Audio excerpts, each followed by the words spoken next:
அவர் நியமனம் செய்யப்பட்டவர் வந்து உட்கார்ந்து அதை தீர்மானிக்கிறதுக்குன்னா எவ்வளவு பெரிய அராஜகமான ஒரு அமைப்பு முறை. இது மிகவும் ஒரு கேலிக்கூத்தான அமைப்பு முறையாக இருக்கிறது.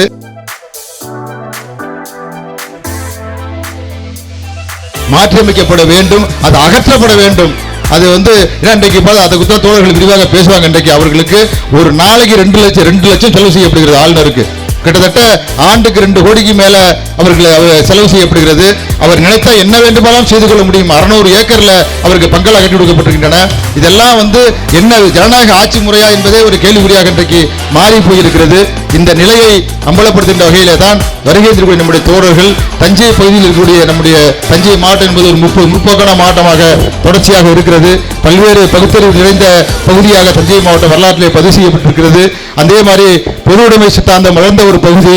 இந்த பகுதி என்பது பல்வேறு புரட்சியாளர்கள், அது ஆம்பலாப்பட்ட ஆறுமுகம் தொடங்கி வாட்டாக்குடி நிலையம் தொடங்கி இந்த பகுதியினுடைய மிகப்பெரிய ஆளுமைகள் சாம்பாவுடைய சிவராமன் உள்ளிட்ட பல்வேறு புரட்சியாளர்கள், அதே போன்று சாதி ஒழிப்பு களத்திலே போராடிய பல்வேறு போராளிகள் வாழ்ந்த இந்த பகுதியில் இப்படிப்பட்ட பொதுக்கூட்டம் நடந்து கொண்டிருக்கிறது. ஆகவே இதையெல்லாம் கருத்தில் கொண்டு நாம் ஒரு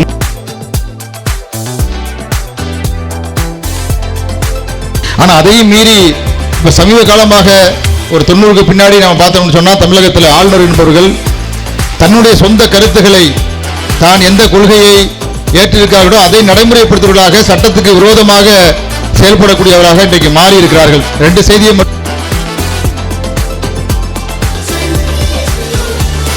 மாற்றியமைக்கப்பட வேண்டும்.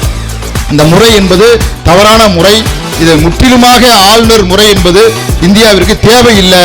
இது மொழிவழியினுடைய இறையாண்மையை முற்றிலுமாக சிதைக்கின்ற இருக்கிறது. இது ஒரு சர்வதிகாரமாக இருக்கிறது. இது ஜனநாயகத்துக்கு விரோதமான ஒரு அமைப்பு முறையாக இருக்கிறது.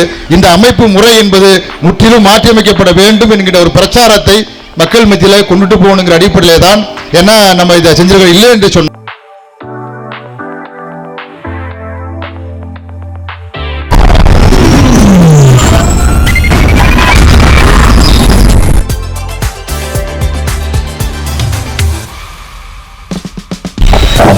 அன்பார்ந்த தோழர்களே வணக்கம். தமிழக மக்கள் முன்னணியின் சார்பில் ஒருங்கிணைப்பில் மாநிலங்களுக்கு ஆளுநர்களே தேவையில்லை அப்படிங்கிற ஒரு தலைப்பின் கீழ் இந்த பொதுக்கூட்டம் நடைபெற்றுக் கொண்டிருக்கிறது. இந்த பொதுக்கூட்டத்திற்கு தலைமையேற்று நடத்தி கொண்டிருக்கக்கூடிய அன்பு தோழர் தமிழக மக்கள் முன்னணியினுடைய தோழர் சித்து மகேஷ் அவர்களே, இங்கே விரிவாக கருத்துரை ஆற்ற இருக்கக்கூடிய தமிழக மக்கள் முன்னணியினுடைய தலைமை ஒருங்கிணைப்பாளர் அன்பு தோழர் பொழிலன் அவர்களே, தமிழ்மண் தன்னுரிமை இயக்கத்தினுடைய தலைவர் பேராசிரியர் பெருமதிப்பிற்குரிய தோழர் ஜெயராமன் அவர்களே, இன்னும் இங்கு வருகை தந்து சிறப்புரையாற்ற இருக்கக்கூடிய காளியப்பன் தோழர் அவர்களே, பெரியார் பேரவையினுடைய தலைவர் நாகேஸ்வரன் அவர்களே, மக்கள் தமிழக கட்சியினுடைய தலைவர் நிலவுலகன் அவர்களே, சம்பை ஊற்று பாதுகாப்பு இயக்கத்தினுடைய தோழர் வேணுகோபால் அவர்களே, தமிழ்வழி கல்வி இயக்கத்தினுடைய தோழர் ஆசி சின்னப்பத்தமிழ் அவர்களே, குணசேகரன் அவர்களே, இங்கு முன்னிலையேற்று அமர்ந்திருக்கக்கூடிய பல்வேறு தோழமை இயக்கத்தினுடைய பொறுப்பாளர்களே, இங்கே தொகுப்புரை ஆற்ற இருக்கக்கூடிய தமிழக மக்கள் முன்னணியினுடைய முன்னணி செயல்பாட்டாளர் வழக்கறிஞர் அன்பு தோழர் பாவியல் அவர்களே, இந்த நிகழ்ச்சியை இந்த அளவுக்கு சிறப்பாக நடைபெறுவதற்கு பல்வேறு வகையில் துணையாக இருந்து ஒருங்கிணைத்து எங்களோடு சிறப்பாக செயல்பட்டு கொண்டிருக்கக்கூடிய இடதுசாரி பொதுமேடையினுடைய தோழர் அன்பு தோழர் துரை மதிவாணன் அவர்களே, நன்றி உரையாற்றிருக்கக்கூடிய தமிழ்நாடு மக்கள் விடுதலை இயக்கத்தினுடைய தோழர் மருதுகுமார் அவர்களே, இன்னும் இந்த நிகழ்ச்சியிலே சிறப்பாக பங்காற்றுவதற்கு பல்வேறு வகையில் துணை புரிந்த அறிவநாதி உள்ளிட்ட அதே போன்று தமிழ்நாடு மக்கள் விடுதலை இயக்கத்தினுடைய மருதுகுமார், முருகேசன், கைமுருகன் உள்ளிட்ட பல்வேறு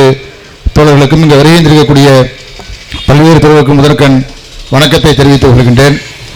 இன்றைக்கு இந்த கோரிக்கையை மையப்படுத்தி இந்த கூட்டத்தை நடத்துவதற்கான நோக்கம் என்பது இன்றைக்கு தமிழகத்தில் தேர்தல் குறித்து தான் இன்றைக்கு விரிவாக பேசப்பட்டு கொண்டிருக்கிறது. அது குறித்தான செயல்பாடுகள், கூட்டணிகள், பேரங்கள் எல்லாம் நடந்து கொண்டிருக்கின்றன. அந்த செய்திகளை தான் நாம் பார்த்து கொண்டிருக்கின்றோம். இப்போ இதற்கு இடையில் இப்படிப்பட்ட ஒரு கூட்டத்தை ஏன் நடத்த வேண்டிய தேவை ஏற்படுகிறது என்று சொன்னால், இந்த ஆளுநர் முறை என்பது ஒரு ஜனநாயகத்துக்கு விரோதமாக செயல்படக்கூடிய ஒரு அமைப்பு முறையாக இருக்கிறது. ஆனால் பிரிட்டிஷ் ஆட்சியின் கீழ் அவருடைய சுரண்டலை பாதுகாப்பதற்காக அவர்களுடைய ஆட்சி நலனுக்காக கொண்டு வரப்பட்ட இந்த ஆளுநர் முறை என்பது குடியரசு நாடாக இது பெற்ற பிறகு, சுதந்திர இந்தியாவாக இது மாறிய பிறகு அந்த முறை தேவையில்லை என்கிற அடிப்படையிலே தான் இன்றைக்கு இந்த பொதுக்கூட்டத்தை நாம் நடத்தி கொண்டிருக்கிறோம். குறிப்பாக இந்த ஆளுநர்கள் தன்னுடைய ஆளுநர் என்கின்ற ஒரு பக்கம் அது தேவையில்லை அப்படிங்கிறது தான் நம்முடைய இறுதியான முடிவான நோக்கமாக இருக்கிறது.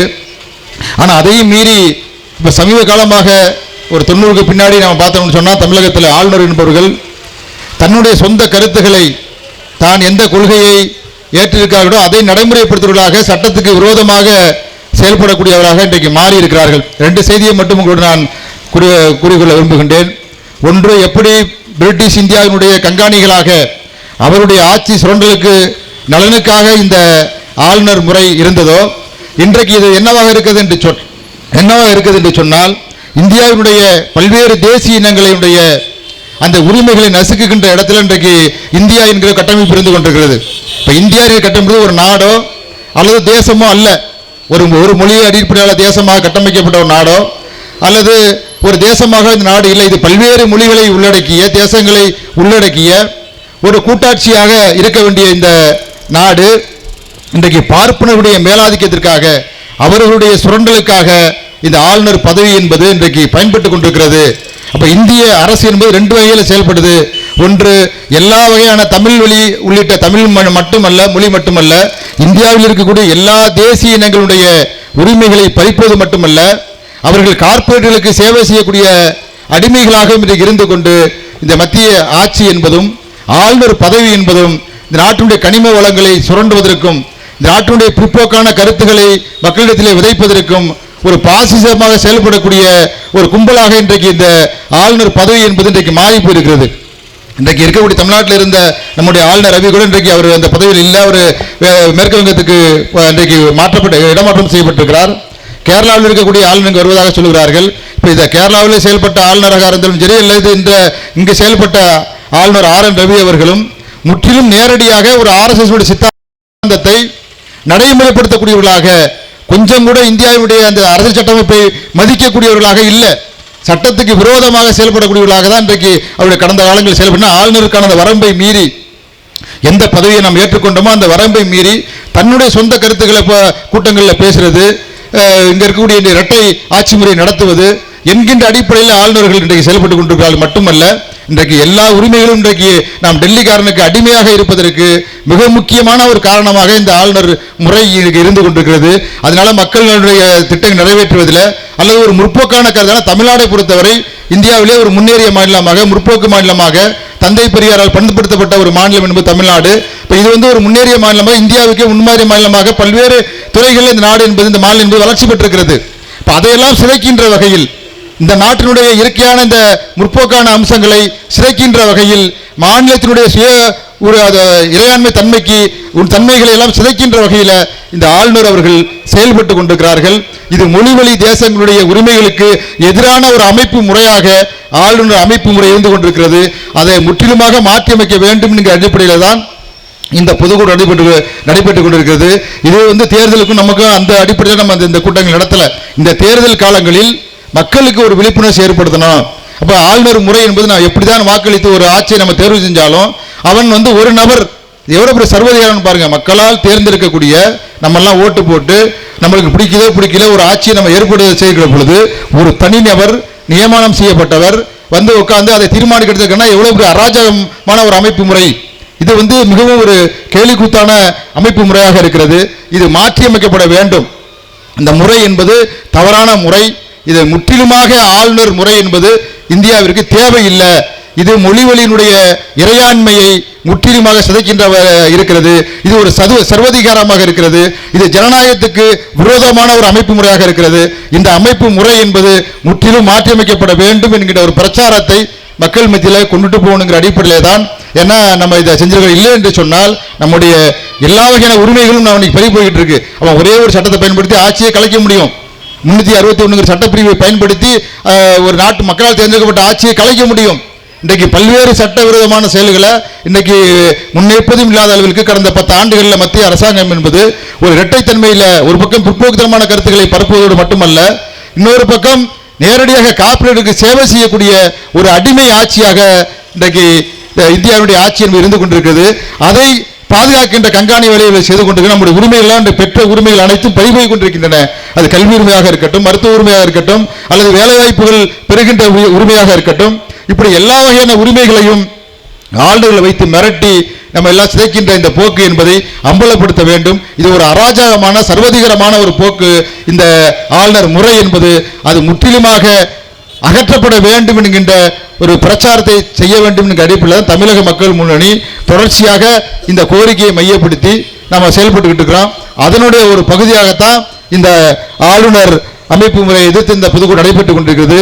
இதை கிராமங்கள் தோறும், வீடுகள் தோறும், நம்முடைய குடும்பங்கள் தோறும் இது விவாதிக்கப்பட வேண்டும். ஏனென்று சொன்னால் இன்றைக்கு நெருக்கடிகள் தொடர்ச்சியாக நமக்கு வந்து கொண்டிருக்கின்றன. நம்முடைய உரிமைகள் பறிபோகின்றன. எல்லா வகையான உரிமையும் இழந்து நிற்கின்றோம். நாம் நம்முடைய முன்னோர்கள் போராடி பல்வேறு தியாகங்கள் செய்த நம்முடைய கல்வி உரிமையாகட்டும், அல்லது வேலைவாய்ப்பு உரிமையாகட்டும், அல்லது கனிம வளங்களை பாதுகாக்கின்ற உரிமையாகட்டும், நம்முடைய மொழியை பாதுகாக்கின்ற, நம்முடைய உயர்ந்த முற்போக்கான பண்பாடுகளை பாதுகாக்கின்ற விஷயமா இருக்கட்டும், அதெல்லாம் கேள்விக்குறியாக இன்றைக்கு மாறி போயிருக்கின்றன. ஆகவே தான் இந்த ஆளுநர் முறையை மாற்றியமைக்கப்பட வேண்டும், அது அகற்றப்பட வேண்டும்.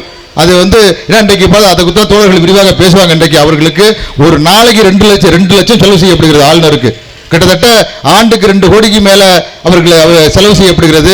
அவர் நினைத்தா என்ன வேண்டுமானாலும் செய்து கொள்ள முடியும். 600 ஏக்கர்ல அவருக்கு பங்களா கட்டி கொடுக்கப்பட்டிருக்கின்றன. இதெல்லாம் என்ன ஜனநாயக ஆட்சி முறையா என்பதே ஒரு கேள்விக்குறியாக இன்றைக்கு மாறி போயிருக்கிறது. இந்த நிலையை அம்பலப்படுத்துகின்ற வகையிலே தான் வருகின்ற நம்முடைய தோழர்கள் தஞ்சை பகுதியில் இருக்கக்கூடிய நம்முடைய தஞ்சை மாவட்டம் என்பது ஒரு முற்போக்கான மாவட்டமாக தொடர்ச்சியாக இருக்கிறது. பல்வேறு பகுத்தறிவு நிறைந்த பகுதியாக தஞ்சை மாவட்டம் வரலாற்றிலே பதிவு செய்யப்பட்டிருக்கிறது. அதே மாதிரி பொது உடைமை சித்தாந்தம் வளர்ந்த ஒரு பகுதி.